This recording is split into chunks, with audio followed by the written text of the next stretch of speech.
Hey, how you floating? It's Bo, and welcome back to rendition number 11 of the 1-2. So, folks, do I have a good ass one for you today? But in the news once again, it is Rolando Rolly Romero.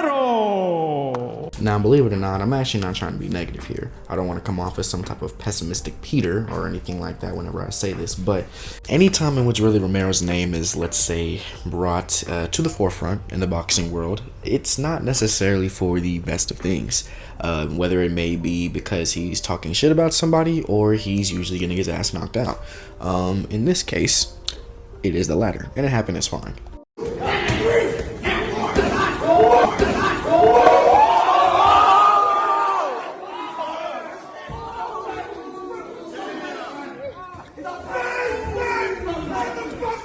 Ignoring the man-child of a coach that showed up in the last 3 seconds of the video, something that we can really compile from this is, alright, this is now the second time that Rolly Romero has gotten fucking knocked out by a vicious left hook. This now begs the ultimate cliche question of, is Rolly Romero even really that good? Is he washed? Did he never truly even have potential? Or is it just really something like, hey, he's taken one loss, and we're about to see a better, stronger, even more intelligent Rolly Romero the next time he steps into the ring?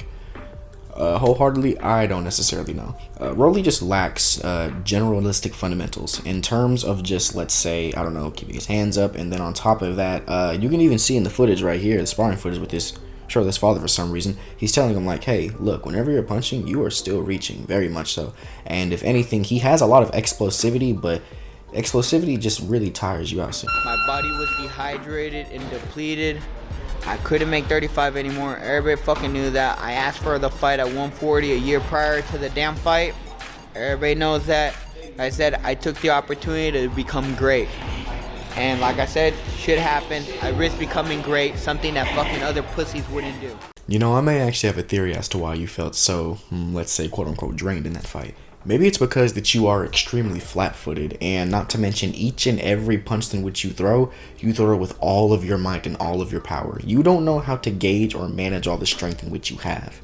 Not to mention the fact that Rolly loves to reach on each and every one of his punches, even his lack thereof of a jab.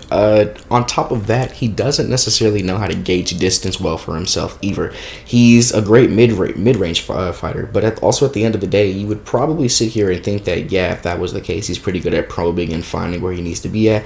Yeah, maybe, but also his success is just varied everywhere. He's not necessarily good on the ropes, he's not necessarily good in the middle of the ring or anything like that. There isn't too much of anything that you can really say that Rolly Romero has to go for him except for power, but now everybody's got a fucking good right hand, and it just really does come down to the timing of it.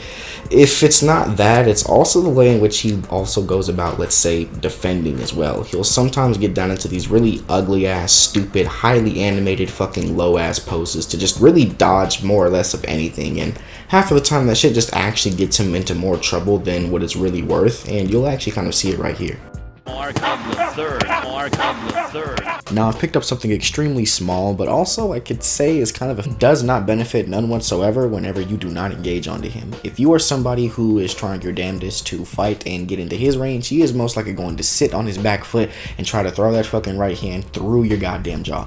And it is something that I absolutely do love and respect, but it is also something that you can kind of tell he's really doing because, if anything, he probably lacks a decent amount of, let's say, controlled power in a whole lot of other places. Hence why he is trying to sit down on most of the punches in which he has, and most of the punches in which he does throw are extremely wound up. And sure, they are strong, but they're not necessarily anything, let's say, versatile.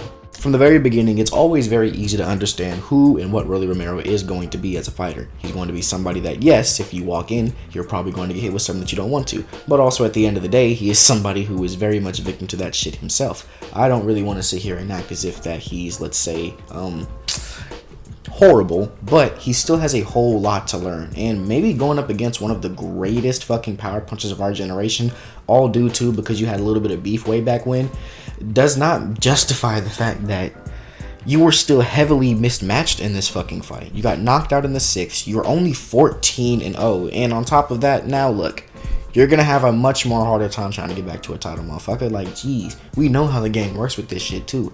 Okay, you lost at 14. It's not really that fucking bad. We put you up against a challenge, and this is really what happens, alright? It's the boxing game. But he's not going to be in with any top lightweight contenders for any fucking time. Maybe because he's not even going to stay in lightweight. As you heard him, he's probably, he can't make 135 anymore. He may move up, and I don't know, maybe Regis Prograis will put him on his ass. So now you're asking, what's the 1-2 with Rolly Romero? Well, it's pretty simple, actually.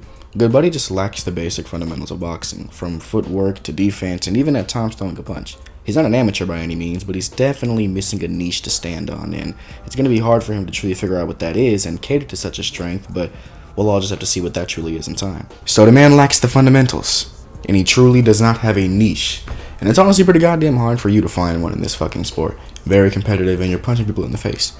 You gotta have something way more than power nowadays, and all due respect, I can't really wait to see what else really does. But let me know what you guys think about down in the comments. Do you really think that Rolly Romero still has a place up there with the top contenders? Or is he good and washed? I don't know. You let me know. I'll see you later. He said, you missed me? How you doing, baby boy?